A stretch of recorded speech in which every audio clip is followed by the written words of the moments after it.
Hello, everybody. My name's Milan Starcic. Welcome to Freedom Rising, a podcast dedicated to empowering individuals on the journey to personal growth, lasting serenity, and freedom from addiction. Tune in and join the movement. Your journey to freedom starts here. We neither represent, promote, or demote any 12-step program or organization. We are merely souls on the path of recovery with the desire to expand our lives and experiences and share them with you. Hello, everybody. What is up? Welcome to the 203rd Recovery Freedom Rising podcast. That's crazy. I'm Milan Starcic with co-host my main man and Andrew Norman. That's him. And man, like, you know, we crossed I feel like we crossed the top of this hill, but I realized it's not actually crossing the top of the hill. We just like hit a milestone on our way up Mount Kilimanjaro. That's it, man. That's it. You know, I want to thank everybody out there for the 6,300 downloads that have happened on this podcast. The 26 countries. I want to learn how to say. I want to learn how to say thank you in the language of every one of those countries. And come on and spend 5 minutes. You know what? I'm going to do that. I pledge to do that by the end of this month. Me too. Uzbekistan? Yeah. Really? Yeah, I know. Exactly. I was like, I haven't heard that name since playing Risk. We love you. We love all of you. I really love the Uzbekistanians, though, man. Love them. Love them. Please keep coming. We love you. We need you, man. We wouldn't be here if it wasn't for you. Tell your friends. Tell your friends. Tell your friends. And just share it. You know, share it because, like, I really think something like this I would have loved to listen to right at the start. You know, shaking it hard, just like, where do I go from here? What's going to change my life? I don't think we're some kind of fucking gurus, but I do think we explore deep on some of the mechanisms of the principles of this program and just how they apply inside our daily life. And I think we have some pretty freaking interesting, loving people on here. I know we do. First, I know we do. Yeah. And it's because we're not gurus at this thing is why people can listen to this and really relate, I think. Yeah. Because we're just normal people, man. And one thing I love is just like how much our lives are changing from this thing, you know? That's been like the little factor that I didn't know was going to happen, because it's really been helping me out and changing my life. Because as we talk more and more about these things, man, I incorporate them into my life throughout the week, throughout the days. You know, it's really a beautiful thing, and people are noticing, man, and people are watching this thing. I'm loving it. I will leave some of these with one sentence you say, and it's like two, and it tumbles around in my brain, and then it might be like 3 p.m. in the afternoon, like 5 hours after this. I'm like, that's what he meant by that. Okay, so you know, that's an element of listening. You know, today's topic is listening for answers, and Andrew, would you like to share what this means to you and why you're happy to discuss this here today? Because I think that this is one essential element for our growth. Listening for answers. I felt like when you put that topic out there, it was like God putting that topic out there. I feel like when we come up with these topics, it just happens, and we try to stay tapped in, right? We try to keep that conscious contact. So I feel like we get these answers and these topics that come from God, man. I like to believe in that notion. So before I came here, man, I lived in a world where I didn't listen to anybody. I didn't listen to anybody, not myself, other people. I didn't listen to God. I was running from him.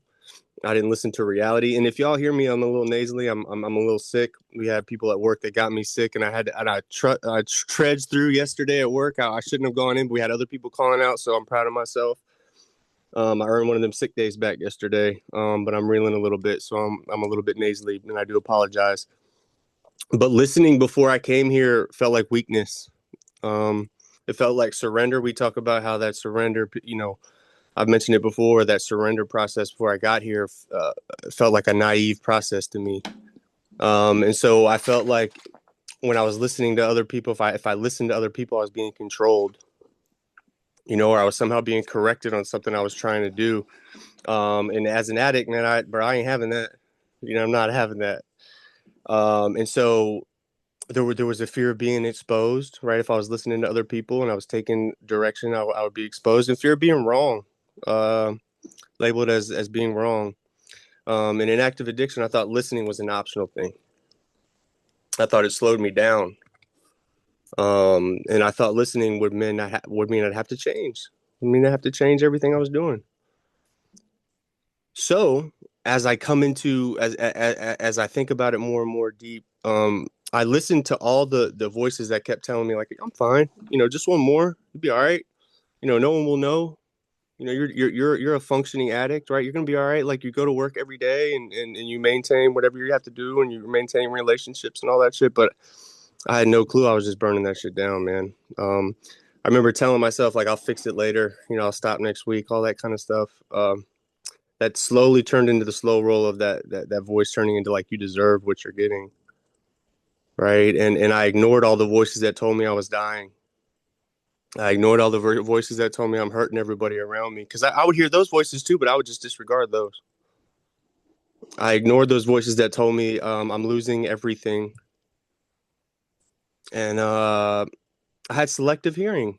I talk about that a lot in life, like selective hearing and selective remembering. My father always used to talk to me about that. But anything that challenged my addiction got muted, right? I had selective hearing. I wasn't hearing it. I would confuse like impulse for intuition. My impulses were my intuition in active addiction. I thought urges were the answers. Those urges that we got, I thought that was my answer. But instincts, I thought those instincts and those urges were always right, right? But my instincts were sick, right? If we're wrapped up in active addiction, our instincts are sick. I have this written down. My mind was hijacked. It was hijacked. You know what I mean? I had no control over that flight, right? I had no control. I'm trying to muster up some courage from the back of the plane to try to surge, and hopefully we don't hit the Pentagon. Hopefully we can land this thing properly, or crash it in a field somewhere, right? It's crazy when I think about it, like the pictures that I come up with when I think about what I was doing in my active disease, man, and not listening to anything. I wasn't listening to shit, man. Bro, if you were getting in my way, bro, I wasn't listening. I wasn't having it, and so I had my mind was hijacked. I didn't listen to the people who love me. And that's what I've been taught in this program, is to do that now. I listen to the people who love me now, right? My friends were telling me I was dying and slipping. People who were telling me the truth, but I didn't hear it. I wasn't hearing it. I never listened to the consequences. I didn't hear the answers before as they were being given to me. And that's okay, right? Because we're told jails, institutions, or death. We keep using that's what's going to happen. That's what happened to me. And it got me here, right? I wasn't listening. I was surviving chaos and the chaos that I created. So, and I was pretending that I didn't, right? I wasn't listening to nothing, man. I was just on my own little soapbox, man. And so I'm grateful now that I was exposed and that I did have to subsequently go to a treatment and get my shit together, because I wouldn't be able to sit here and be friends with you and talking to you about everything that we talk about 200 plus episodes. Bro, put it on episode 1 and just cruise through the whole thing, man. And you might learn some things from our mistakes. It's just it's fun. It's been a fun ride, bro. I love you. I love you. I love Can't you wait to too, listen man. to you today. Ooh-wee. This is just like, come to be a day-to-day adventure for me to try to make space to listen for answers, right? Because what I've come to see is it's a spiritual practice. Like, if listening isn't a spiritual principle, it certainly should be. You know, like, because it's quieting that noise of my will so that I can hear the guidance of my higher power, and to see what my conscience and my heart is telling me, right? Because I can be the greatest yes man. As my main man Ann says, one half of my brain selling bullshit, and the other side's like, how much, man? What's the deal? Yeah, I want that. I need that shit. Yep. Yeah, and so it really turns into, like the results of listening for answers. It's like the difference between reacting and receiving the universe, like between talking to the universe and letting the universe speak back. You know, I'm going to do a little sidebar right here because oddly enough, on this morning of listening for answers, I'm out walking in the dark again. No bears, no bears, but I'm walking in the dark. I'm praying out loud. I hit the end of my prayer and I was like, I was like, thank you for the guidance today and the strength to carry this out. Because I pray gratitudes a lot when I'm praying out loud. And so, always at the end, though, I kind of hold my hands like out wide and like my palms, and I say, thank you for my connection to this universe. And right beside me in this tree, this great horned owl goes, ooh, like does a big whoo. I like right after I say connection. And so I turn and it's dark, so I can't see it, but I know the proximity of it because I can hear it. And and I say, Goosebumps. I'm like, I love you, and it goes, woo woo woo. It literally copied three fucking syllables back at me, and I was like, I'm like Ah, literally goosebumped in tears, and I'm just like I couldn't have got like so the owl is my mm, totem first of all for mm, animals the owl is my totem but this is like an owl mm, telling me it loves me this morning and so bro. it's like That's God um telling you He loved you, man. That's the universe talking to you, whew, it man. was it was so profound and I thought like first of all sometimes I want to say that I feel like you don't have to wait an hour for a response but you have to prepare yourself. Like, one of the things with two-way prayer is that you take a few really deep breaths and almost kind of like that letting go of the rope trick with surrender, where you flex yourself up and then you're like, and relax it. Because because the universe ain't coming through tension. It ain't coming through anxiety. It ain't Mm, like so, it can come in a half second. It could come in a half second of being in the right place with the right frame of mind or just the open-hearted reception to it not being what you want it to be. Because a lot of times, our ego is going to filter out. It's going to filter out messages that feel uncomfortable and painful to us, Um, in the AA book, right? There's one quote that, this, I remember my second sponsor really, he's like this. He's like, pause when agitated or doubtful and ask for the right thought or action.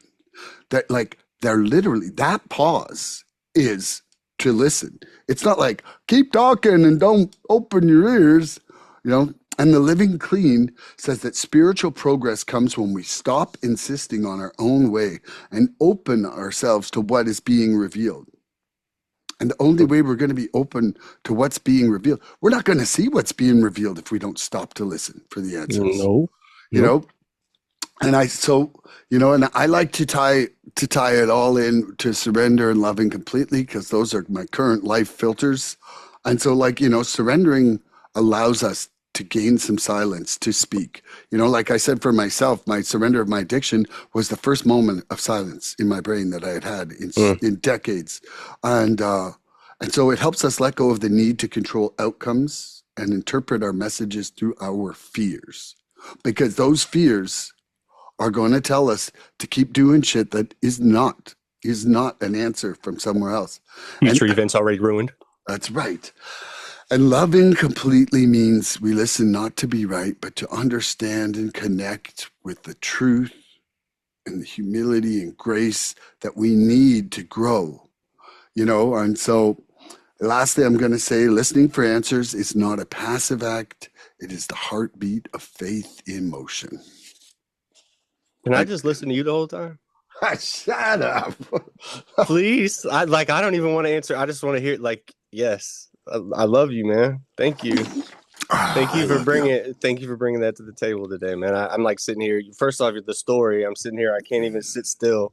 Yeah. And I got goosebumps all over my body listening to the universe give you answers, in turn give me answers, right, and give me hope. And then just that last, I don't even know what you just sizzle panned out. I got to listen to that when we hang out. So thank you for that. Oh my gosh. So anybody out there who didn't listen to our 200th episode, I listened back to that. That was amazing. I got people coming out of the woodworks like, bro, I'm listening to your 200th episode. It's fucking fire. And like, I don't even know some people that have been texting me saying that. It's wild. Dude, that one, like anybody out there is looking for a good little cruise through an adventure of love, space, time, adventure, and surrender. Spiritual principles in motion. Come get you some. Come get you some. Just a couple episodes with the ago. Oracle J. Ooh, that dude, I know him. Yeah. Okie dokie. All right, so you ready for the question? I am ready for a question. I don't know if you're ready for this, though. I don't know. We'll see. How do you, Milan, know when you're not listening for the answers? How do you know when you're not listening for the answers, man? Oh, because I'm answering questions before they're even fully formed. You know, like where I'm literally starting with instant resentments. You know, when I am reactive, I know I'm not listening for the answers. And when like I said it there the other day, but when my loveometer is gone to resentometer, like boom, boom, boom, boom, boom, boom, boom, boom, boom, boom, boom, boom, boom, boom, and I'm like this, and I'm definitely not listening for something that I need to change. I'm going back to an old pattern. You know, when I'm like the skipping record, I know I am not listening for answers, and now, you know, like thankfully through so much self-evaluation and step work, I can tell when I'm going sideways so much quicker than I used to. Does that stop me from going there? No. But what it does is it allows me to identify that I should be getting myself the fuck out of somewhere. You know, like, because honestly, sometimes just shutting my mouth and removing myself from a room is the greatest gift I can give the universe. It gives you a shot. Yeah. Right? Well, it gives me a shot of not burning some bridge. That's what I meant. Emotionally. Yeah. Like, because you put me in a reactionary match and I'm still fucking fastest draw in the West. You know, like, I could still pull out the dickhead, and I don't like that. In fact, I actually have a personal resentment about that still being there. But, you know, and so I have to make my program number one, or at least, okay, you know what? When even saying that sounded strange, I don't have to make my program number one. I have chosen to make my program number one with unrelenting discipline. I do not miss a gratitude in the morning. I do not, like, I missed one day of two-way prayer since I started, and that was up from absent-mindedness. You know, I do not miss my, you know, what do you call this? My swamp juice? Swamp juice. I start my day with something healthy like that, and I don't miss my exercise. And it's just like, if I don't get myself ready, I am surely to be set up not to listen. Mm-hmm. You know, like, the surest way for me to arrest my growth, to step backwards, is to step backwards into old patterns. You know, like, I need to prepare myself in order to be able to hear. Yeah. I love that, man. You done? I'm done. I'm gonna ask myself, how do I know when I'm not listening for the answers? Hashtag LLA. Well, let me break it down for you. It doesn't happen to me because someone's telling me that directly. It's because my entire like internal structure, almost experience, right? It shifts. My internal whatever you want to call it shifts. And what I mean by that is my spirit feels different. My reactions usually change in ways, right? Like my thinking tightens. That's how I think about it. Like my thinking tightens. Um, the world gets smaller. Um, it's like having a switch from being guided to like being having to be to being driven, right? I'm not being guided anymore. I'm being driven. And the one that's doing the driving is all that fear, right? The ego, insecurities that I might have, like whatever it might be. But I'm leaning into my insecurities, not my higher power. I'm letting my insecurities drive me rather than my higher power. And so as I detail that in my head, right, like my body feels it before my mind does, if that makes sense. Like my chest will tighten up a little bit, right? Like my shoulders get a little tense, right? I'll find myself pacing and being uncomfortable. I'll find myself, clenching my jaw a little bit, like certain things. Because I love that we talk about this, because I wouldn't think about this stuff unless we talk about this in depth. Like Yeah. these are things that I do not think about until we really have to break it down on camera here. But my body gets louder because I'm ignoring my spiritual being, right? That spiritual thing that needs to be alive all the time. I'm ignoring it. And so my body becomes louder. And that's where I'm feeling that tense area in my chest and things like that, right? Um, it's almost like an internal alarm system or early warning system where I've stopped paying attention to the truth. And that's what it breaks down to, is I've stopped paying attention to the actual truth of what's going on here. My mind will race and get loud. My mind is with overthinking, right? I'm overthinking. I'm worrying. Fear-based planning. I'm living in that fear, man. Future events already ruins. False events appearing, false evidence appearing real.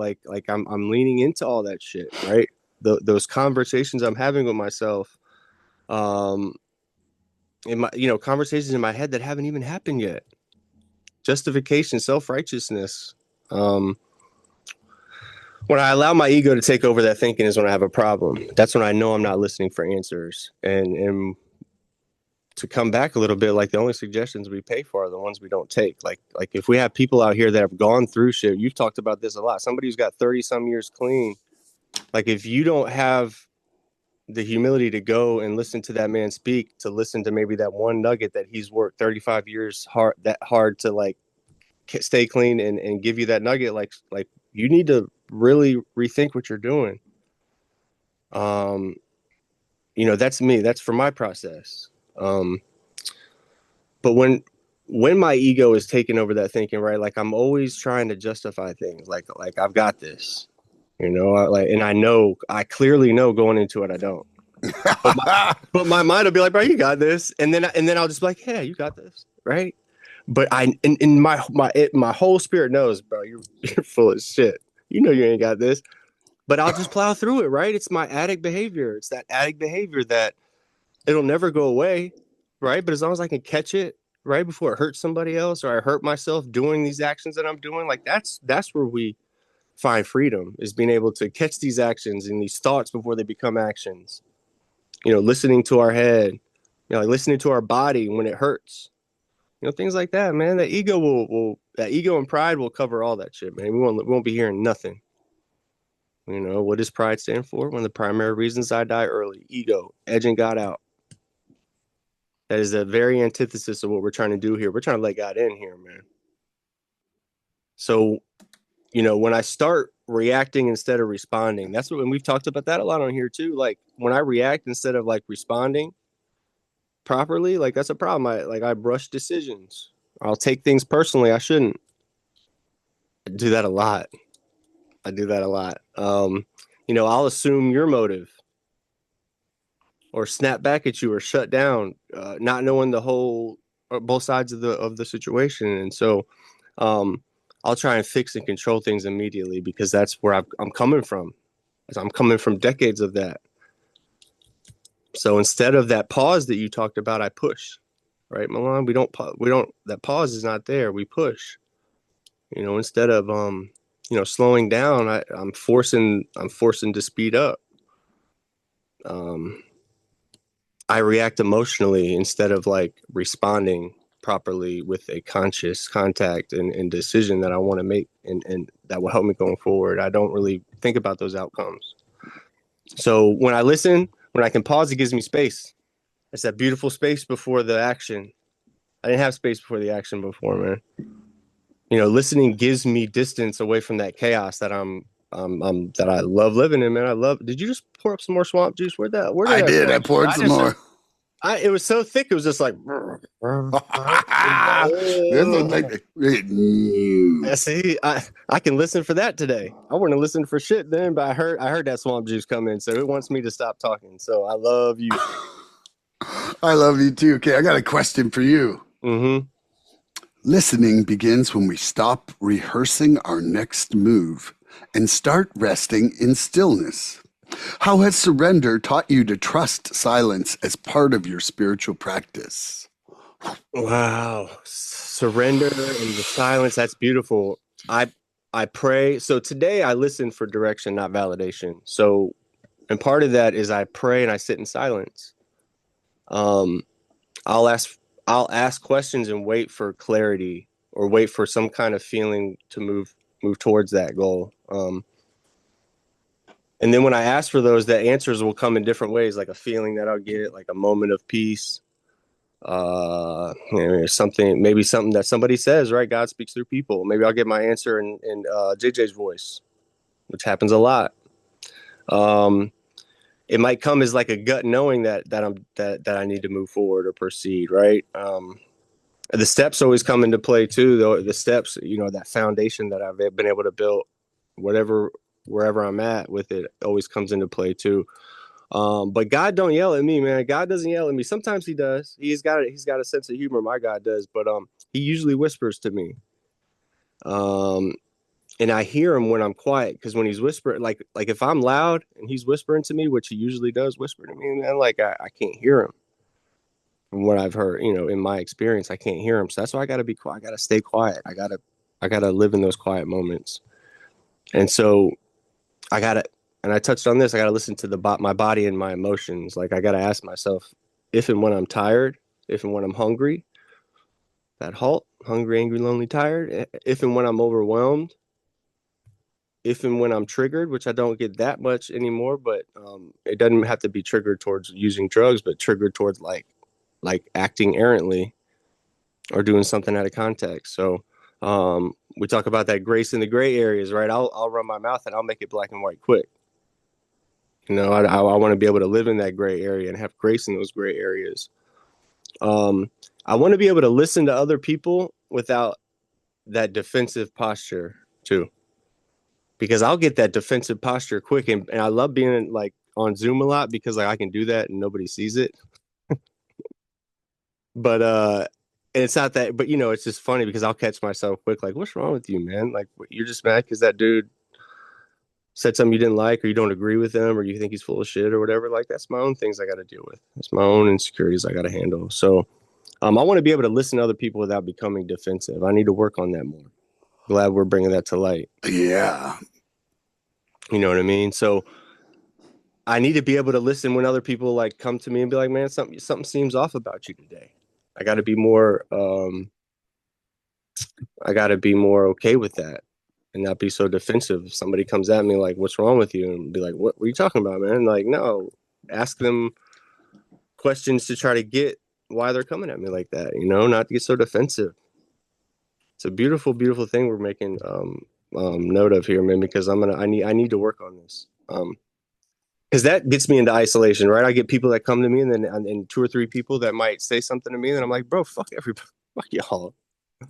Mm-hmm. I'm gonna go hide out, maybe not go to a meeting, So I don't fight it, man. I try to listen today. I try to check myself and look inward before I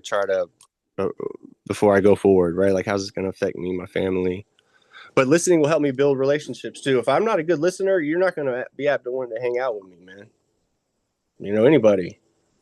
Any of my relationships, I got to be able to listen. Listening is a skill, and listening for answers is a whole nother layer to it. So I think that answered your question. I love you.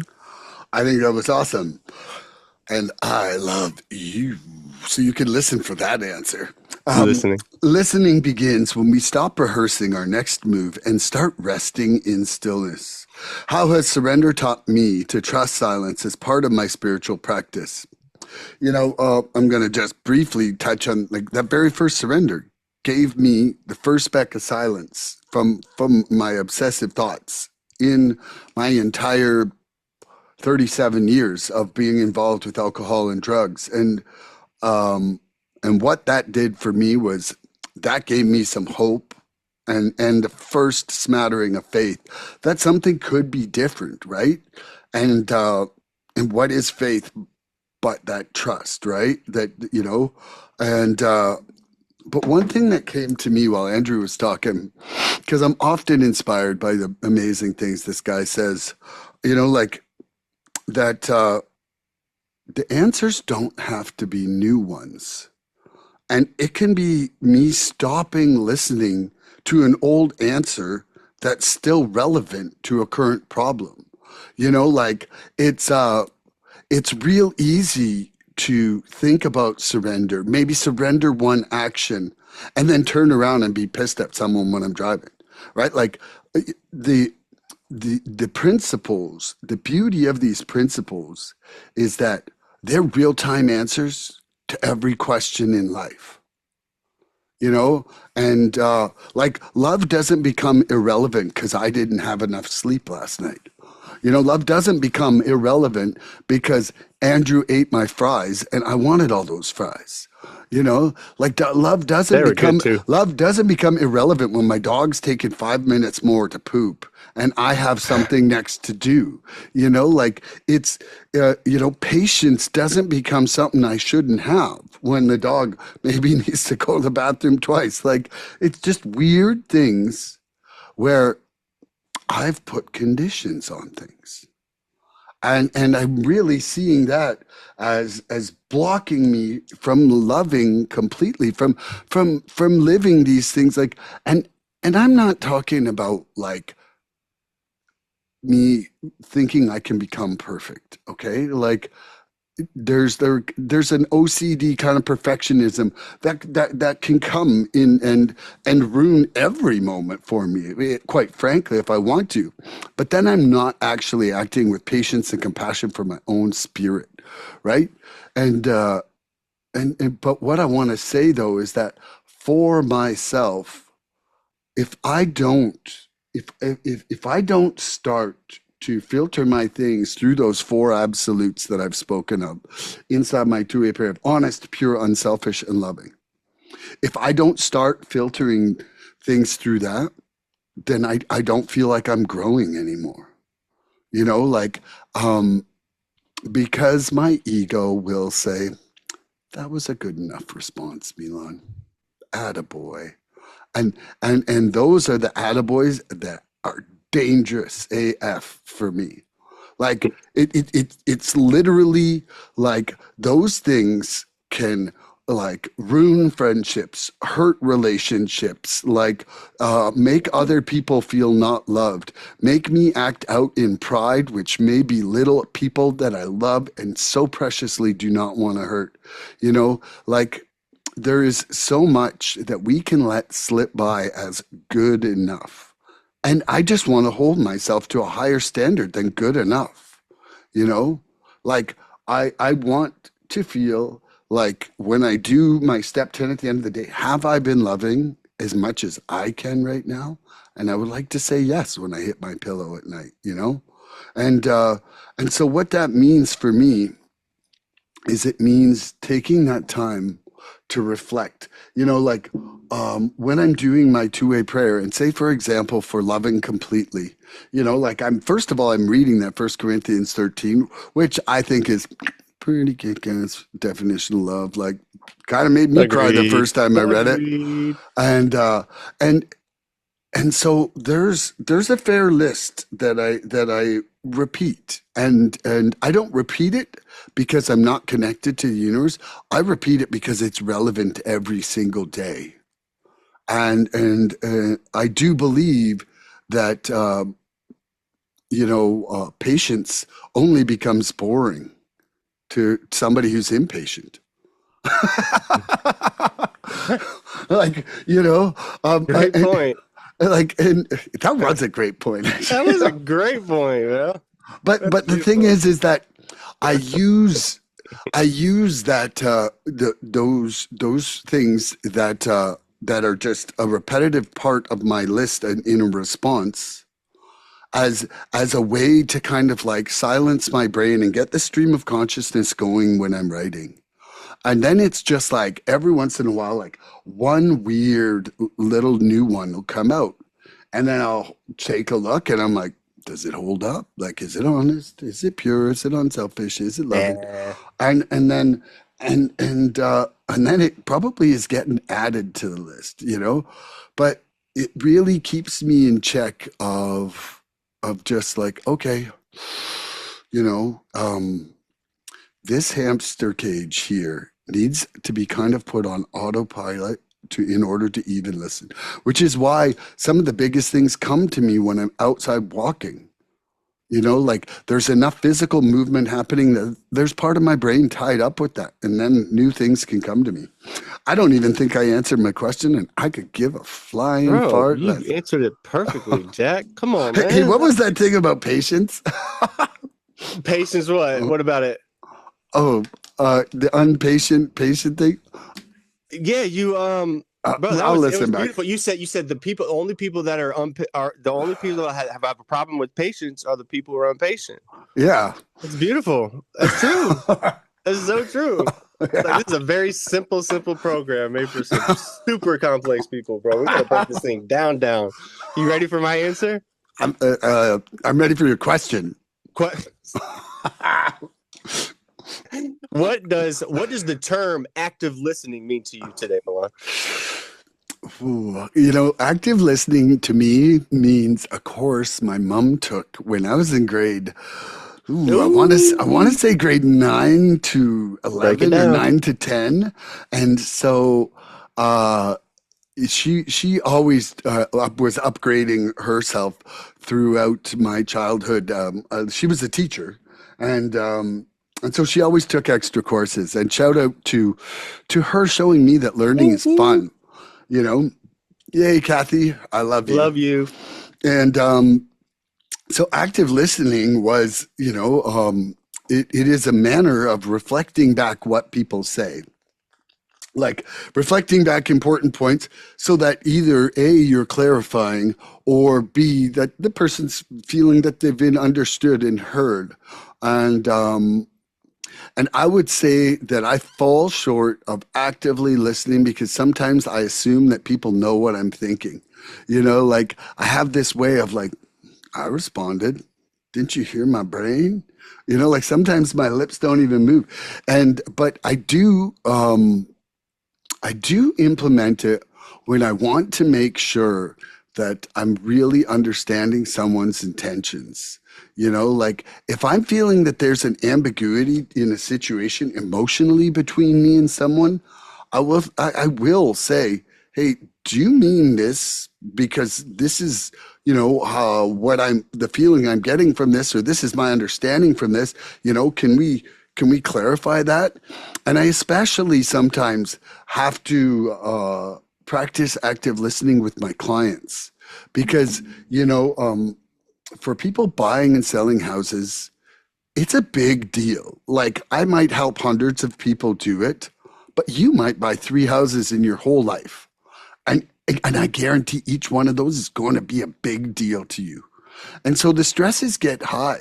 And when people are just experiencing that flux of adrenaline and cortisol and the ups and downs of that through the process, because it's not all like, whoa, put in the offer, the house is mine. Like that just doesn't work. And so there's often a roller coaster of excitement and disappointment through the process. And I'm the face that gets the scratching. Let's just scratch at the post. And so like I have to clarify things with people and say like, did you really want me to feel like a jerk here or not? And if so, can we clarify what kind of jerk? Yeah, man. Yeah. So yeah, for me, I think that's what it means. And And that's a really like, man, when I'm talking grade 9 to 12 or 11, like we're talking almost 40 years ago. My experience with knowing about That's active crazy. listening. That's And what crazy. about for you, Andrew? For me, so what does the term active listening mean to me? It's a lot of layers for me, man. You said a lot of good things, but first, it means letting go of my agenda. I gotta let go of what my agenda is, man. I can't shape the outcome before I hear the truth, right? I've got to stop trying to control those conversations and twist guidance to match what I thought I wanted in the situation. So I've got to let go of my agenda first. Another layer to it, it means being willing to be wrong. Active listening requires the ability to be wrong and know that I might be wrong in the situation. And to come to terms with that I might be acting out of fear here, right? And not get defensive. It also means hearing the first whisper, not waiting for a crisis too, like active listening. Like I don't want to hear two or three um, whispers in my ear that, hey, we're going in the wrong direction, and just disregard them. It means listening to the first or second wave of that whisper and not waiting for shit to blow up in front of me for me to go, oh, that's what all those warning signs were, right? So being able to tap into those warning signs before they become crises is another layer to active listening for me. The more and more I started thinking about it, listening doesn't mean I have to trust every thought that I have. Um, my disease lives in my head, right? So my higher power lives there too, right? Um, But today, listening means like I'm going to question my impulses because I used to act on impulse all the time, right? And that's a layer to the active listening is examining my motives on the front hand, and that slows my reactions down on the back end. That allows more time for that pause that we talk about. I've got to ask myself too, like, is this God talking to me or is this fear talking to me too? Because that's that voice usually, they're similar. And I think that's the disease playing in there, right? He's a shapeshifter. He can come through in any voice, in any shape that I need. But it's about being able to see that on the front end today. That's where this recovery process, sponsorship, staying clean must come first, coming to these meetings has allowed me to have all these little camera warning signs. Like I know when he's trying to do silly shit in my mind most of the time. Right. But then that's where I have a good support network, like around me, that when I can't do that for myself, they'll call me out. Allowing silence. I can't be running my mouth constantly. Active listening requires a level of silence from me, shutting my mouth. And it means letting my higher power speak through my actions too, man. Like my higher power is going to guide me throughout the day. That means I'm actively listening to him. I get a lot of the identification through the literature, through these meetings, praying, pausing, pray and use step 11. Sizzle. But look, active listening means I'm present and I'm not distracted. Like if I'm sitting in somewhere, I'm just distracted. Are you there? You just froze up. You freezing or me freezing? I think you Something were freezing. Goes up here. You're Keep back. going. You're back. So it means I'm present and connected, right? It's me. It's my turn. And presence is a form of love, right? And listening is presence. So I'm gonna lean into that all day because that's a form of love for me. So listening means means hearing people's hearts, right? Not just their words. I feel people's hearts. When people come in here and they share honestly, I've talked about this a lot. It allows our hearts to connect. I become one with their emotions and their feelings, and it allows me to lighten the load on what they're going through. And it also allows me to pump myself up and shoulder some of that load. That's like the real hit in this program for me. That's like the dope that I look for. So, yeah, I'm done. That was it. Love you. Oh, I love you. So now I've got another question for you. The big book invites us to pause and pray, and in that pause, answers have room to emerge. How has slowing down changed your ability to make clear and loving decisions? That's a great question. Slowing down allows me to understand the moment. It allows me to understand where I'm at, who I'm with, what kind of situation I'm in, right? There's, situational awareness is key in this recovery thing, man. Being able to understand the situation that you're in before you act is so important and so vital.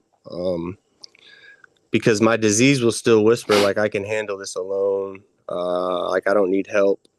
Like, you're fine, you're doing it. And it'll whisper that I'm in control. But we do know this, Milan, we can't do this alone. If we try to, we'll be back, at the doorstep, trying to get into a treatment facility somewhere again, man. Like if we continue that, but that control recovery teaches me the moment I stop listening is the moment I start slipping. So the moment I can't pause and listen is when I start slipping into my old behaviors. Listening keeps me aware of the early warning signs of my self-will coming back in. Like my self-will is constantly trying to break in.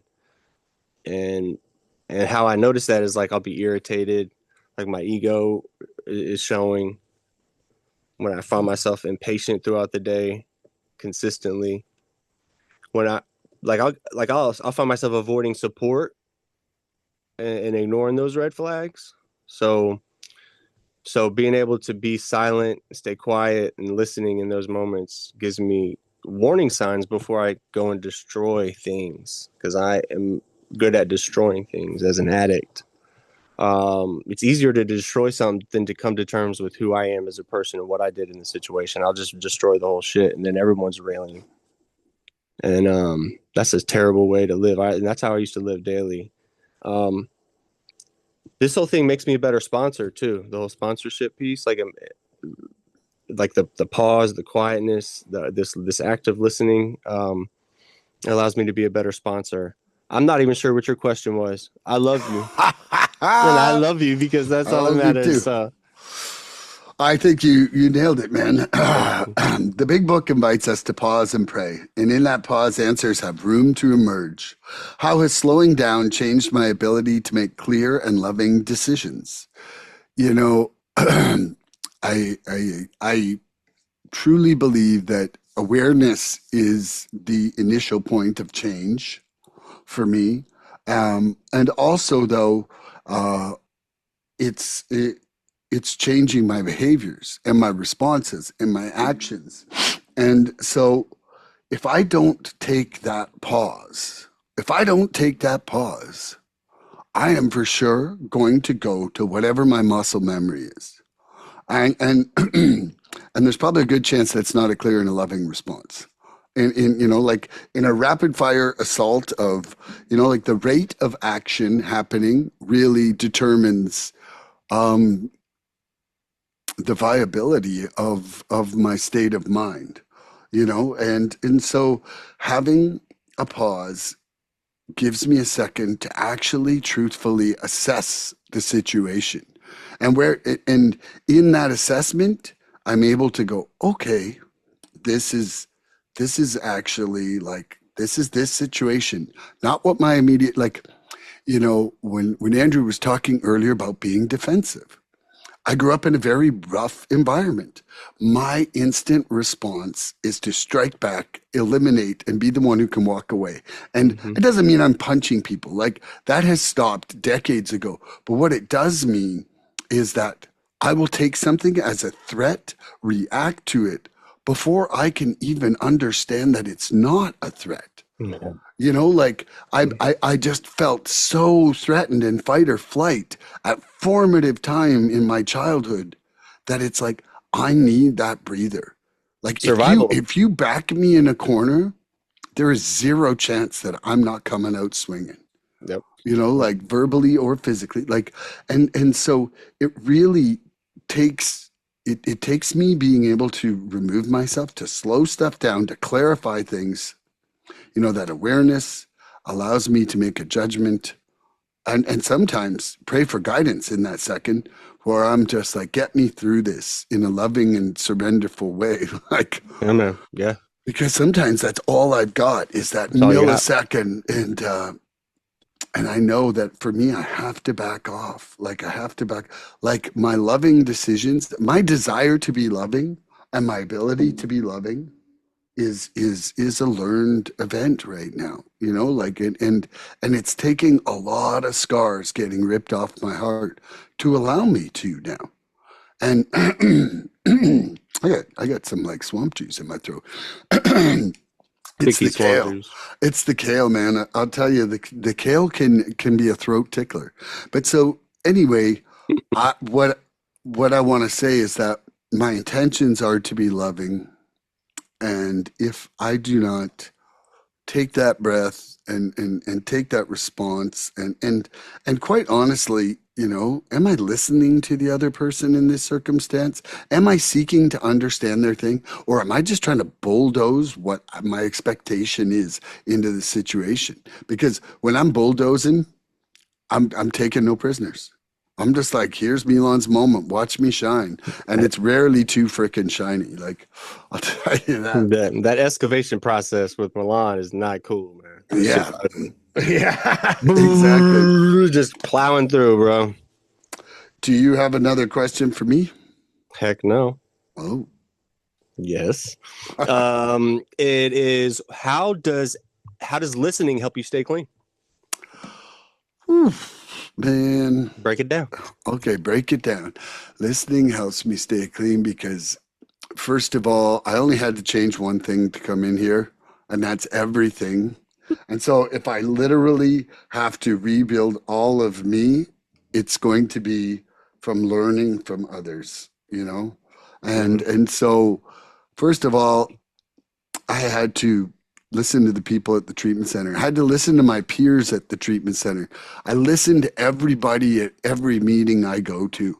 You know, like I really try to actively listen to people's shares because I really think that sharing involves a pitcher and a catcher. I really, really so firmly believe that. And if nobody's catching, it's not full sharing. Like, you know, and and I think that some days, some people don't need a recommendation from us. Some people don't need a new route. They just need an ear for 3 to 5 minutes. And please respect the bell, even if you're 7 minutes somebody. But you know, and then then we could take it one step further in a more intimate relationship of like sponsorship. I've had to listen to my sponsors, even when it meant uncomfortability, you know? Um, Going into like prayer and meditation, you know, prayer's not a one-sided conversation. I'm actively involved in the two-way prayer. I'm like, you know, the listening part takes me much longer than the question I ask. Like, quite frankly, it's actually like 10 to 1 if you divvy it up. I have like I feel that my exercise and my music is a form of meditation, but I do feel that I also have to be spending more time on meditation. If I was to inventory my program right now, that is the one thing I am doing the least right now. And and quite frankly, it's because I could kind of do everything else in conjunction or in a part of something else, but meditation, I need to actually just stop. Yep. I don't have any meditation either. I'm Yeah. my And meditation is breathing techniques. and it's a big thing. It's a big thing. You know, I think it's a component of us. You know, just needing like we just need to put ourselves down one idle for a little part every day. Yep. I do. Sorry, I I don't do want to too. say we, I but do I too. like, you know, we're both kind of hummingbirds in that sense, Hmm. and I think that there's some magic from the silence. So I hope that answered your question. It did, man. Yeah. It did. Thank you. Thank you for exploring that. It was kind of a hobnobby, like easier, quick, but it can go in a different way. So, how does listening help me stay clean? Well, listening is actually one of the most powerful tools that protects me from going back out. It's the part of recovery that actually keeps me alive. Honestly, it helps me from keeping and drifting back into that delusion that I can run my own life, i.e., my self will taking hold. So listening is how I stay connected to reality, to the fellowship, and to my support network. Because if I'm not listening to my support network, then I'm not knowing where they're at, right? And I can't be active in our relationship. And listening to my higher power is very important. But what it does for me is it helps me recognize when my disease is doing the talking and not my higher power, right? Like, because again, they come in the same kind of voice, but if I can decipher where it's coming from, that's where like active listening will help. And my disease doesn't come in like real loud, like, hey, go relapse, hey, go use drugs. It's not like that. It's that quiet like whisper of like, you're fine, like you don't need help today. Um, you don't need that meeting. You don't need to call your sponsor today. You talked to them a couple of days ago.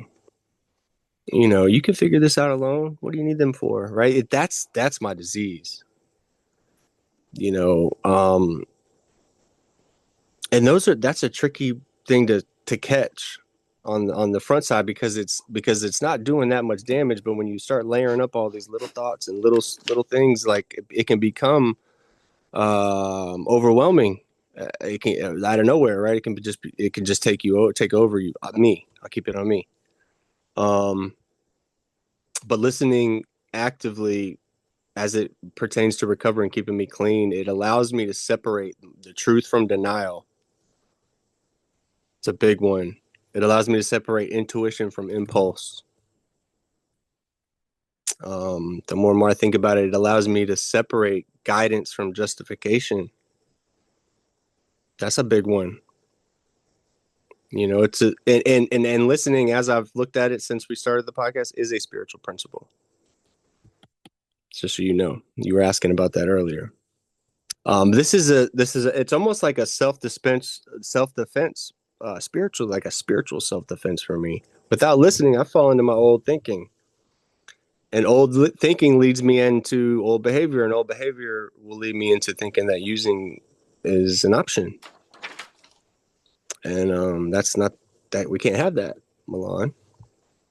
So listening allows me to catch my warning signs early without it being, having the house already being burned down. And then I want to catch why that happened. It allows me to catch it beforehand. Hey, there's rodents getting into the attic and they're chewing on the wires.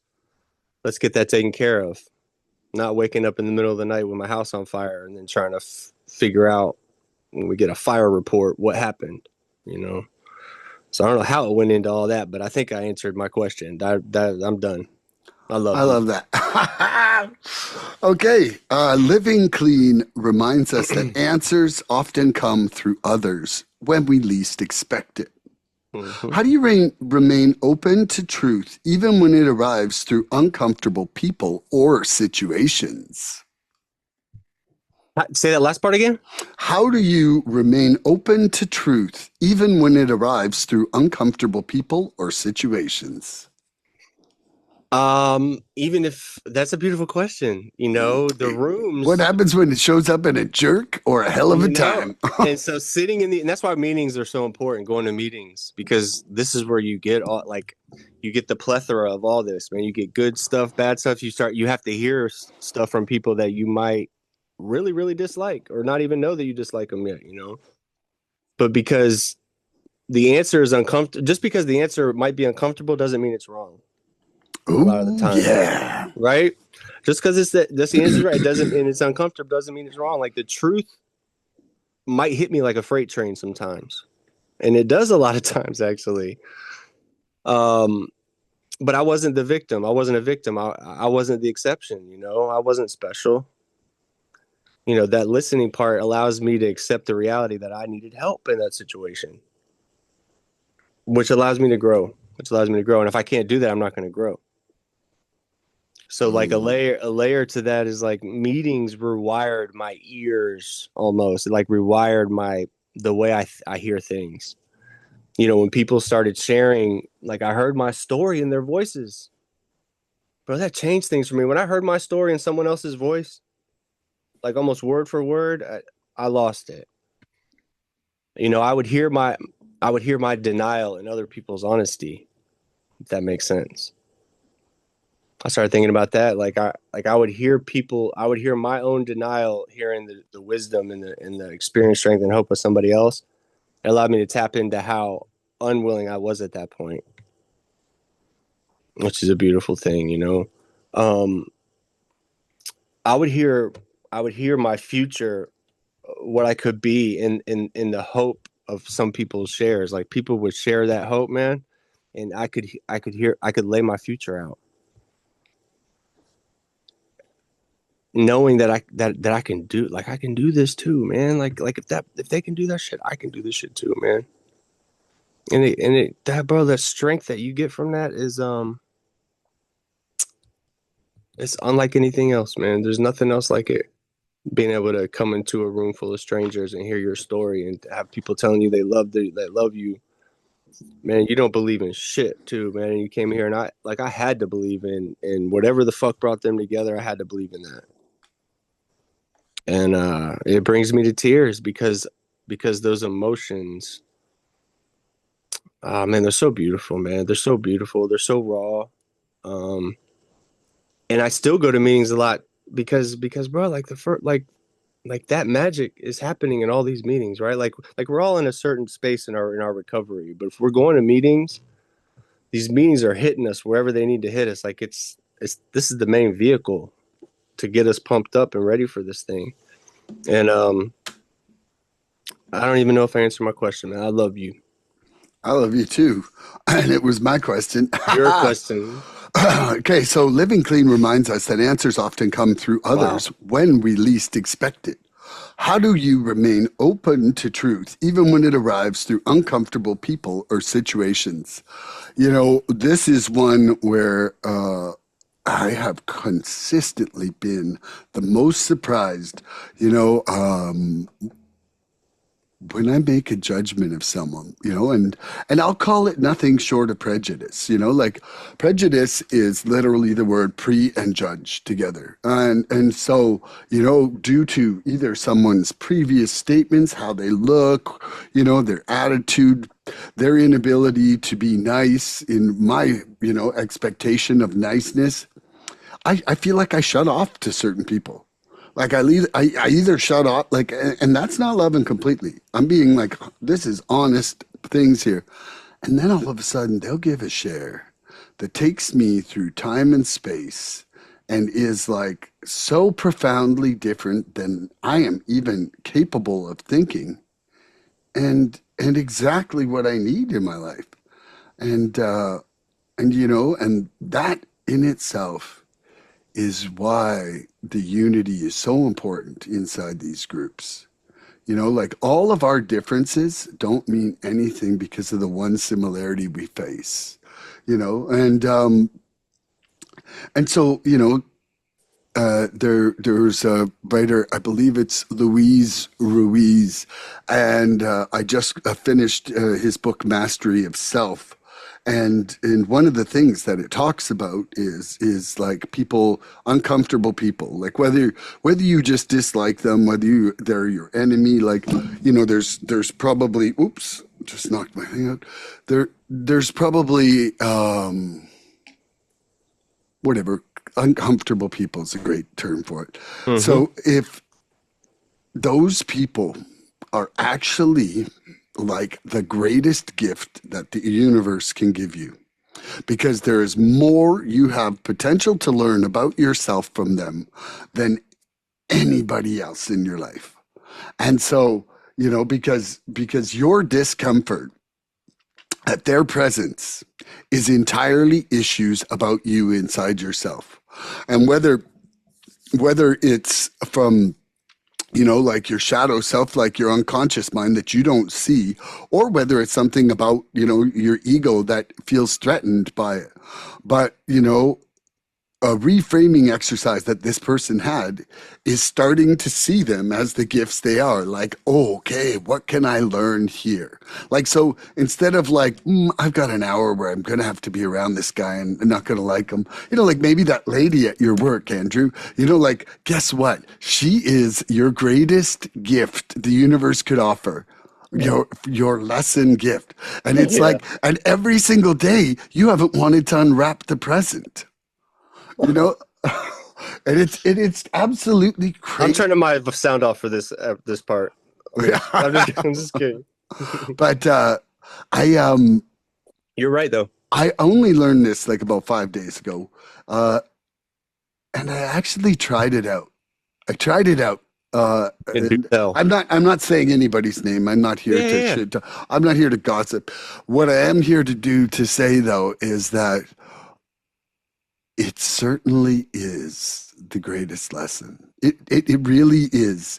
In one opportunity to do it, one opportunity to do it, I actually felt like a tremendous amount of growth just from trying it. And so to anybody out there, I recommend, trying to unwrap that present and see what it is that what are they triggering inside you, because that's what you need to look at, you know and quite frankly, it could just be anger, it could be intolerance, but it's still something that we need to look at. And on my quest for loving more, it's an interesting thing. So yeah, that's the end of my That's question. beautiful. That's beautiful. You ready for my question? Yep. How do you tell the difference between your will and your higher power's will when you're trying to listen for the answers? How do you tell the difference between your will and your higher power's will when you're listening for the answers? Well, I'm going to lay it right back to those four absolutes, man. Like the honest, pure, unselfish loving. Because guaranteed, if it's my will, Milan's getting the best of every situation. The universe is designed that Milan is the winner if it's all self, and so quite often that will also, those answers will come with a justification for selfishness, like and flat out, like um if I'm sitting, like if little baby Milan, who really is kind of one of the people running the show inside Milan, is sitting in a room, Milan is like going to pick Milan winning every game. And so it takes some real desire to grow in order to take those steps to move into becoming another person, right?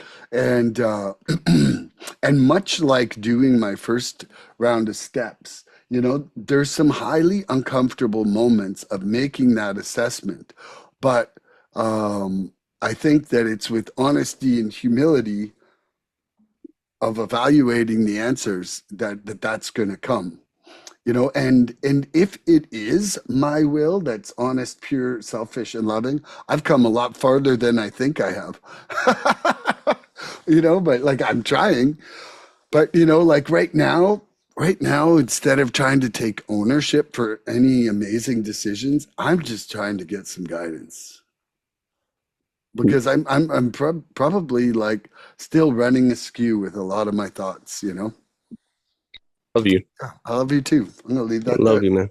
So how do I tell the difference between my higher power's will and my will when I'm listening for the answers or actively listening for the answers? Andrew, hashtag that LA. Sorry, I just had a cough fit, man. Whew. Yeah, you probably had kale. Yeah. Kale salad. That shit's tough. Before Kale recovery, beverage.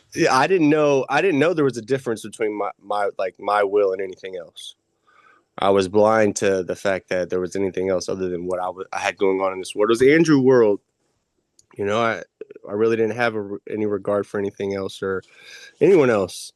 My will was the only voice that I had, which in turn sounded like urgency, sounded like fear as I think about it. It sounded like control and ego all mixed together. And my will always felt like pressure too. Like it told me if I didn't act immediately, like whether I was using, lying, manipulating, running around, hiding, or whatever, trying to control someone, then like something bad would happen to me.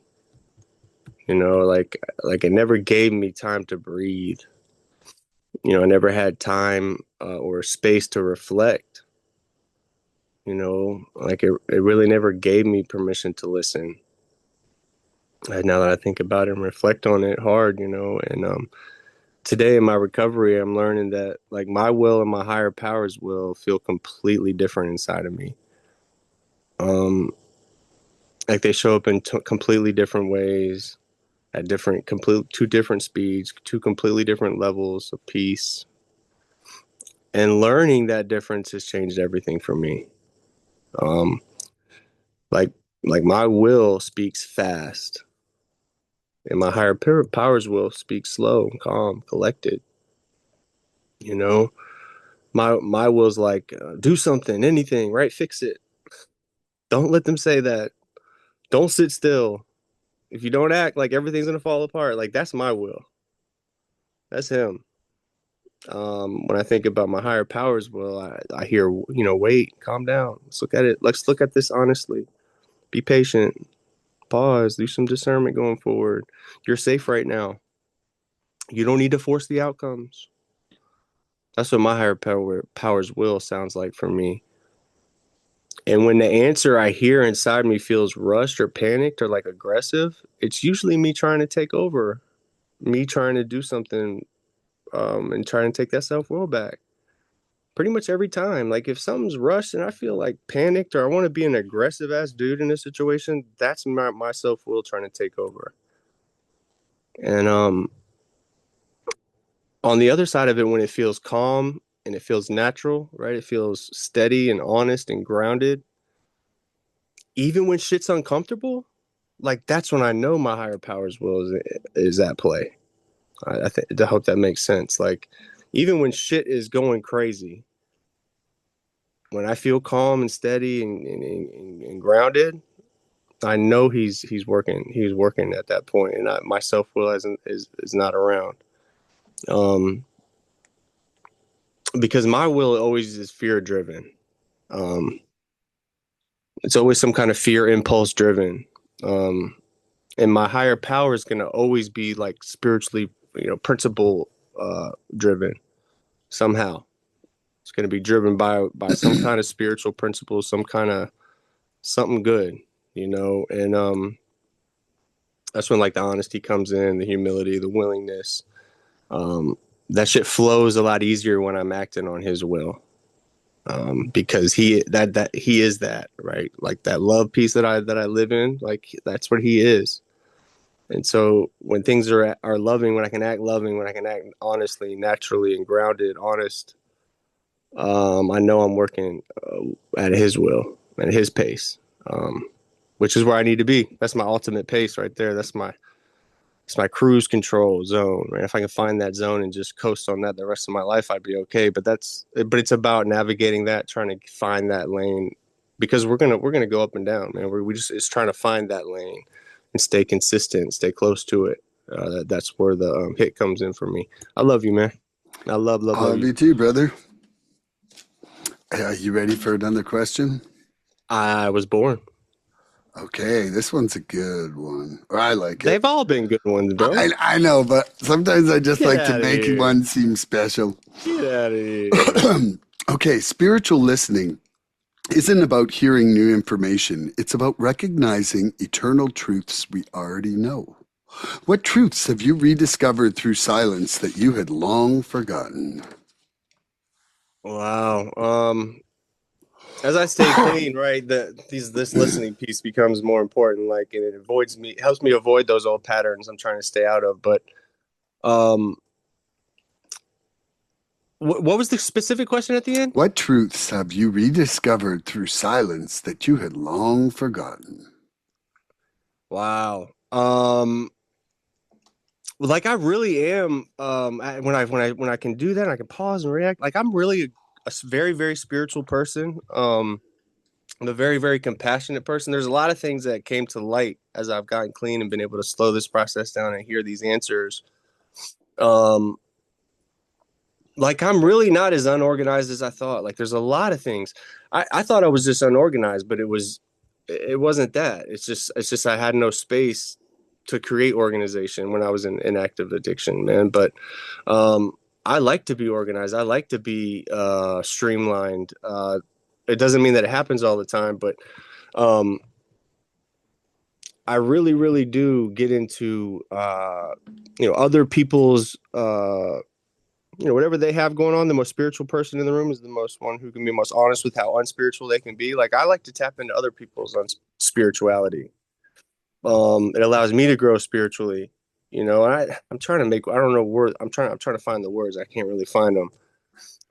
It allows me to be, whatever I need to be. And honestly, right? Because, I've been coming into it truthfully, leading into it. My, my thoughts and my things that I'm trying to work towards are spiritually driven, which they're never in conflict, man. If I'm doing something spiritually, if I'm doing something loving, I know that I'm not doing anything wrong. So that's why I try to live in love. Um, there was something that I wanted to say onto that question, but I might come up with it later, man. I'm gonna pass it to you because I can't think of it right now.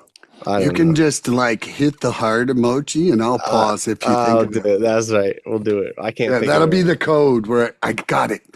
Okay, so spiritual listening isn't about hearing new information. It's about recognizing eternal truths we already know.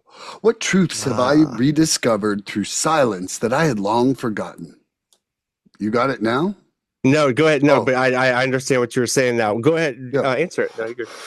You know, I really feel like this is kind of like question is like saying pull the veil off spiritual principles. I mean, Yeah. like those are the eternal truths. Those are like how to live one in unity with my soul and my body and my mind is by acting inside those principles. You know, Mm-hmm. there's so much about it, like where it's like every time I hit a fork in the road of doing the right or wrong thing growing up, I knew I was taking the wrong fork. Like, and some people, I don't know if everybody has the same sort of intuition like that, but I knew when I was doing something wrong. And I'll admit my powerlessness over it, like powerlessness or just my desire to be selfish. Like, I don't know. Like, I feel like I have to have some kind of ownership in my choices, just like I have an ownership here in my recovery. Like it's okay that I made a whole bunch of wrong choices. Hopefully I'm going to strive to make better ones now, you know, but I feel that, I covered the contentment, serenity, and joy of making the right choice. Like when you lose that, I feel that that's like a fork in the unity of who you are, and that your integrity becomes divided because there's the you who would feel good about being you, and then there's the you who you really are, and those two can't reconcile when we're not living by those truths. Like I really see that as one of the fundamental aspects of this program of just living in a place of serenity, joy, contentment is that integrity. And so this journey has brought me to really see that I need to listen because I've really stopped a lot of my education in that direction, and it's okay. But the beautiful things like neuroplasticity allow my brain to learn until the day I die. You know, um, and part of it, Neuroplasticity. yeah, Killing me. It's neuroplasticity. awesome. But It's so the eternal truths, are like that. I have to keep no record of wrongs. That I have to be patient, and all of that gets bundled inside. That life, is truly about love and striving for that love. To be giving it because we, I spent so many decades on the take, and I'm not saying I was a loveless person inside that. I have plenty of people that I love that still love me, like, but there was, there was an incompleteness to that love. And that incompleteness kind of kept it dirty. like in a sense that, and I'm not talking sexual dirty, but I'm talking that it just wasn't pure. It was a commodity. There was a transaction, and it doesn't have to be like that. And that's where, learning to live more in service, seeking that service, seeking that integrity, seeking that love. Those things are like the fundamental turning points. So it's it's through listening to what the universe and my intuition are saying, even if it's an owl telling me it loves me in the dark, like that's that's a reconnection that just wasn't happening in the same way. And so yeah, I think that learning to listen, and gauge what I'm hearing through honesty, pureness, unselfishness, lovingness, it's helping me get back to where I'm so far down the wrong side of the road and I'm a bit back more in the middle. Or maybe this time I can keep myself on the road. Beautiful, man. I love you. Yeah, I love I you love you too. so much. You made me smile, man. Big old virtual hug right here. You ready for my question? I'm ready. What gets in your way of the ability to listen? Okay, well, let's start with lack of sleep. Lack of sleep, and I'm like hanging by a thread at just trying to get down what I need to. Too much caffeine can get in my way to listen. um, Expectations can get in my way of listening. Prejudices can get in my way of listening. Um,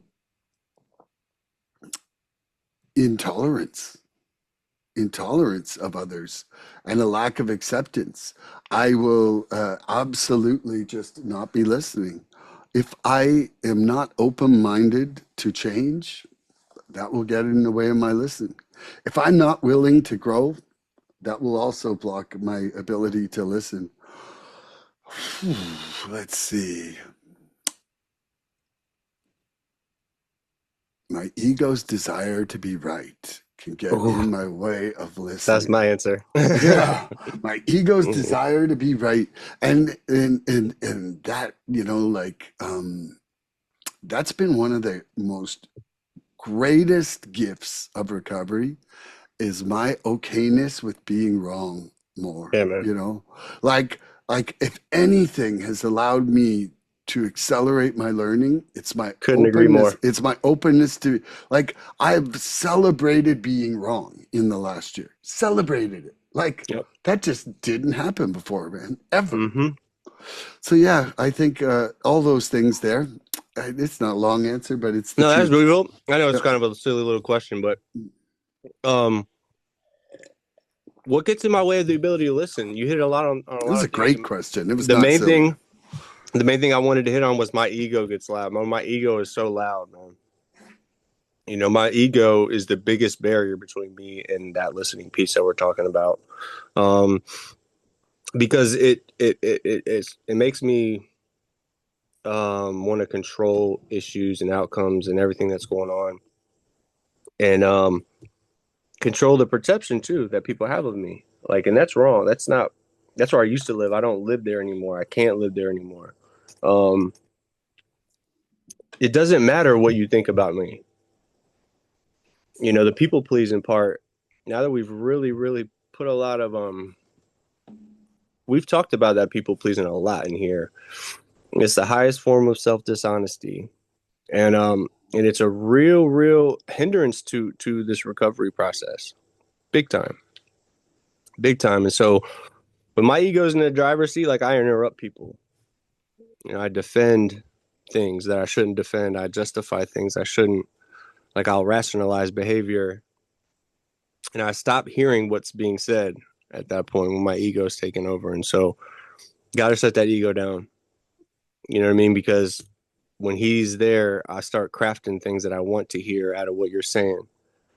And I've noticed that too, man. I do that a lot. I've done it a lot, early on, especially because my ego doesn't listen. When fear distracts or distorts that message, because it'll do it every time. Got to hit on that. Fear will twist everything. But what are they? Just false events are, what is it? False evidence appearing real. So just false thing. A lot of times fear is just shit we made up in our minds. These facades and these nightmares that we have about what could happen, and most of the time that shit's not even in the cards to happen. But we will just burn the place down because it's a way for us to justify our behavior. For me to justify my behavior. And bro, that sucks, man. It sucks. But now that I've got a little awareness about myself, I've done some step work. Like, I know that's not where I'm at anymore. It's cool that we can come on here and talk about it, because I literally have those feelings like if I were there. Do you get that feeling? Like, when we talk about these things, like, I feel like a drug addict sometimes when I'm talking about my old behavior. Yeah. Like, a little bit. I just feel like I'm just a little I feel a little icky. But it's all part of, like, what makes us feel better ultimately. It's just the funny thing is, though, is that I am having a harder and harder time even identifying with that old person. It's feeling so far ago, like I can identify with the feelings or the experiences there, but it's like, dude, like, oh, I haven't seen you since then. Friday night, dude, I had a dream. And in my dream, it was, I had a rough day, and I had a rough day Friday. This was kind of some kind of weird parallel. Substances were there and available. And I said to myself in my dream, if I do those substances, I won't be able to record the podcast tomorrow morning with Shannon. And then I said, wait, I won't even be able to live the life I'm living now. And I walked out of the room and I denied it, dude. Even in your my dream? In my dream, dude. Like, yes, that's dope. That's awesome. Dude, I just did a walk off. I realized that it's like I love my life now. Actually, subconsciously, you dude, are. I never had a dream where it was there. Fucking winner subconsciously, man. Like, that was amazing. I'm like, something shifted. Something shifted. And yeah. Thank you for that. That's beautiful. I needed to hear that today, man. Woo. So those of you out there who are running from them drug dreams, they can be good too. They can be good too. I didn't think that was ever going to be a situation. I'm proud of you in your dream. Me too. I'm like, go, Milan. Like, I would smack him on the butt if I could. I'd tap him like, good job, man. Good job, Milan. Dream Milan. I hold it out there. I'd be like, give it a smacky pants. You got wings, man. You ain't even drinking Red Bull. You got wings, though. Yeah. Love you, man. Love you. Where were we at? I'm going to ask you a question. Okay. Listening for answers requires faith that the truth will come when we are ready, not when we demand it. How do you prepare your heart to receive rather than chase spiritual insight? Wow. I do that by listening to my higher power and praying, right? That's what starts everything off, listening to my higher power for direction, not for validation. That silence we talked about, sitting in silence and asking questions and waiting for clarity. I'm not good on the meditation piece, but I'm a beast on prayer, and when I get my answers, they come in feelings, they come in absolute moments of peace when I needed it. It comes in somebody else's voice a lot of times saying something that I need to hear. Maybe it's like a gut punch that just shows me that I'm going in the right direction. A lot of times I feel it when I read this literature. The literature is God's love letters to addicts. The more and more I read this literature, the more and more fluent I become in my mind about who I was and who I am and how I am better today and how I can continue to stay better just for today in a just for today program. And that's all I need. I don't need to overwhelm this thing. I don't need to pile a bunch of tasks. Just get it done today. Right. Stay clean today. And then tomorrow we'll revisit it. And such a beautiful thing, man. I listen to my body today and my emotions, and I can tap into my body and my emotions. That halt piece, hungry, angry, lonely, tired. Being able to actively listen to my body. Am I hungry here? Am I angry? Am I Lonely? Am I tired? Is this why I'm acting the way I'm acting? Being because again, I want to live spiritually, Milan. That's what we want to do here. We're all born spiritual beings. It says that in the basic text. Trying to tap into something spiritually, and I've been running from it for so long, bro. I'm been void of it for so long. I need it. I need it all the time. And so, um, being able to understand all those things allows me to not be triggered or like overwhelmed all the time. I used to wake up and feel overwhelmed immediately by the day, just because I had to fight that fight again, man. I no longer have to live in that place. So I hope that answered your question. I think it did. I love it. That's great. I love you. I'm I love you really more. grateful to be here this morning. Me Now, I too. woke up and one of my first thoughts was, can't wait to go spend time with Me Andrew today, man. too. Me too. Okay, listening for answers requires faith that the truth will come when we're ready, not when we demand it. How do you prepare your heart to receive rather than chase spiritual insight? You know, this question makes me think of a couple different things. First of all, that, like my mistake with the serenity prayer, like acceptance is not giving me the serenity. Serenity is giving me the acceptance. Ooh, give me some. And so I really, for anybody out there, my personal experience has been that it's about preparing this vessel. And this vessel is our physical, our mind, and our spirit. And so it's, like the steps are really tools for us to reach a spiritual awakening. But once we're awake, how do we sustain that? And so sustaining that really is a process of the last three steps over and over and over and over, and not forgetting the first nine, you know, like I would say, like, you go back to the first nine, kind of like when your car needs a new transmission. But 10 to 12 are kind of like your oil change, new wiper fluid, get some new wipers, changing the tires. But so if I can get myself to this joyful, content, serene state of mind, then I'm going to be patient. So I'll be ready for the answers to come at their own speed. Why? Because I don't need something right now to make me better. One of the things that we have to do is stop discounting the present moment. We inside this program, right? Like, all of life around us is built on consumerism and capitalism. And I am not insulting that as a means of transaction around the world. But what I do think is a real big problem with it is our lack of satisfaction with ourselves, with the current moment, with each other, like almost with our families, with what we have, with what we are, with what we can be. We have to learn to love right now, like not only the moment, ourselves, those around us, without trying to change that. And so, like, the only way that our heart is ready to receive is if we practice the act of giving with our hearts. And so we have to be able to give that love to right now. We have to be able to give that love to ourselves even. Like, how do we receive love from ourselves if we don't give it to ourselves? Like, and also, like, how do you ever expect love to just be pouring at you if you never give any out? Like, think about that person that you're like afraid of or rubs you the wrong way. Guess what? They're so starved for love. They're so starved for love. They're probably like desperately needing a warm embrace. They might punch you the first time you do it, but like, they might not the second time. Anyway, I think that's my answer to that one. It's beautiful, man. You ready for my question? Yes, I just want to check in.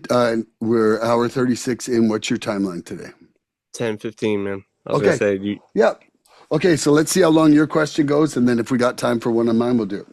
All right, if that's gonna be the last question, I think I'm gonna ask you a different question. Then do it. Then Let's do see, it. because Man. let's see. Let me see. Do I it. got it up here. I got it up here. Because it's kind of like our bring home question. Blah Yeah. blah blah. What do you actually? Isn't it Fuck it. hard to decide the universe? It is. How do you? Hey, how do you listen for God's answers or your higher power, the universe answers? How do you listen for your higher power's answers?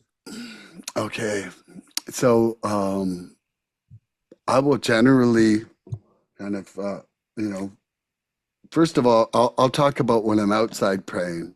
When I'm outside praying and connecting to the universe, I'll ask a question and like the inside of my palms now, I don't know if it's a result of more exercise or just being more connected to the universe. I feel like I'm shooting heat out of my hands all the time. I know And that feeling. and so I'll kind of have them diagonally at my side and I'll just I'll literally ask for it.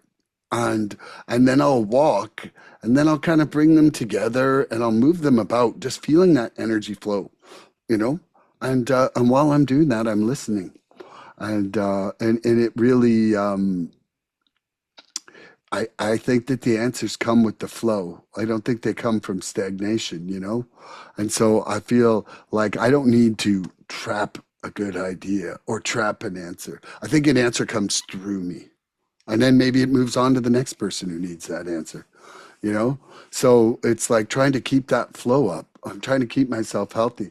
And then also with the two-way prayer, I mean, I literally do those few deep breaths and flexes and relaxing before I go in writing. And and then when I finish, I reflect upon it to see what was new today.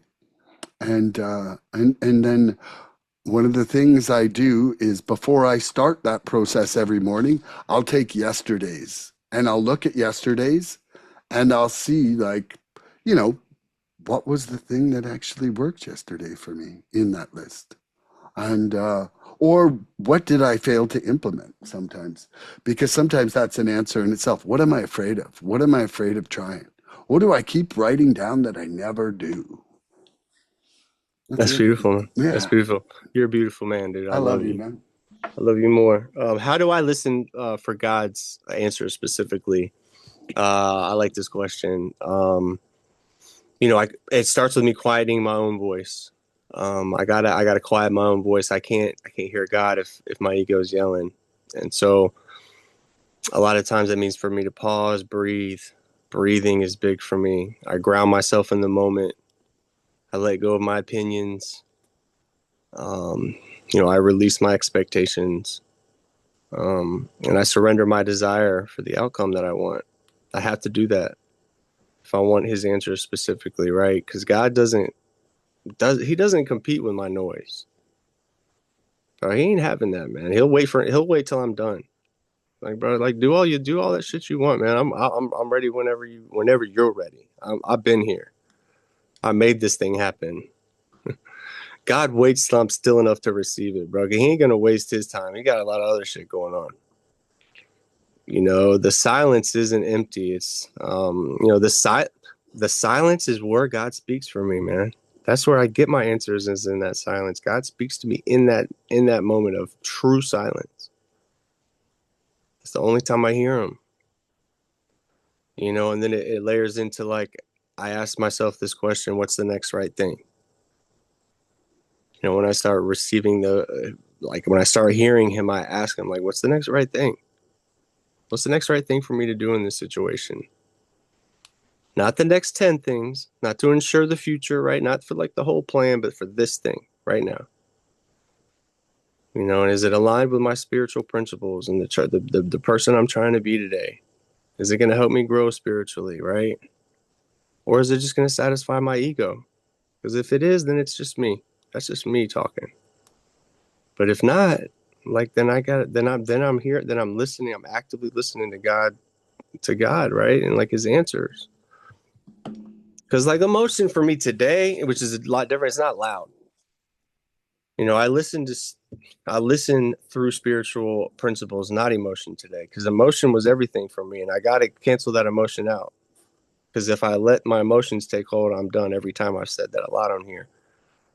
Because emotion is not loud, right? And God is consistent for me.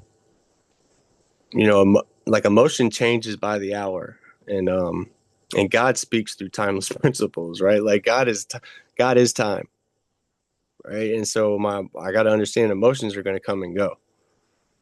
You know, my feelings aren't going to take me out, but my actions will. And so I got to test the answers I hear, man. Is it honest? Is it loving? Is it humble? Humility, man, is a big thing. Humility is the ideal state of mind for an addict. I think it says in our literature somewhere. Humility is the ideal state of mind for an addict. You can quote me if I'm wrong. I think it says that in a basic text, quote unquote. But I gotta ask myself: is it compassionate? Is it patient? Is it courageous? Is it grounded in integrity?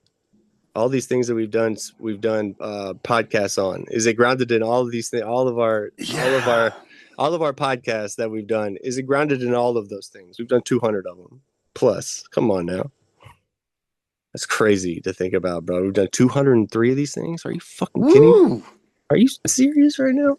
So the answer is, if the answer is aligned with spiritual principles, then I'll take that as God's answers, right? And if it aligns with my feelings, especially like those fear and anger feelings that I feel, then I gotta understand that's coming from self-will. And my ego tries to hang in there all the time, you know. And I listen through other people, because we know this, man. God speaks through people, man. I get my answers, and most of the time it's other people's voice. I have no idea what God sounds like. So most of the time, it's if I hear it in a voice, it's not his. It's just in a feeling. It's in somebody else's voice. And so it's in the experiences that I have afterwards. And yeah, man, my sickness is coming down on me, and I'm getting ready to like having a coughing attack. So we're gonna have to shut this thing down soon. I love you. I love you. That was beautiful. And it's been a beautiful journey today. You know, learning to listen is going to be a lifelong thing for the ego of this addict, you know, to get through. But I'll tell you that the benefits are amazing. And I love you, and I'm grateful that we spent this time here today. You want to say anything before we sign off? Yes, this podcast with the active listening has made me more calm. What does calm stand for? Conscious awareness, loving mindfulness. What is wise? It made me a wiser person too. What does wise stand for? Walk in spiritual alignment. It also stands for wisdom in spiritual experience. I love you, man. I love you too. And everybody out there, tune in next episode for more recovery fun. Let's go, Uzbekistan. We love you, Uzbekistan. Bye-bye, everybody. Please help us help others. If you've liked what you've seen here today, please subscribe and share this podcast and help us get to 100 followers. We're looking for interaction with our audience. So please email recoveryfreedomrising@gmail.com or contact Milan South Okanagan Starcic on Facebook with questions, topic suggestions, or just comments. We'd love to hear from you.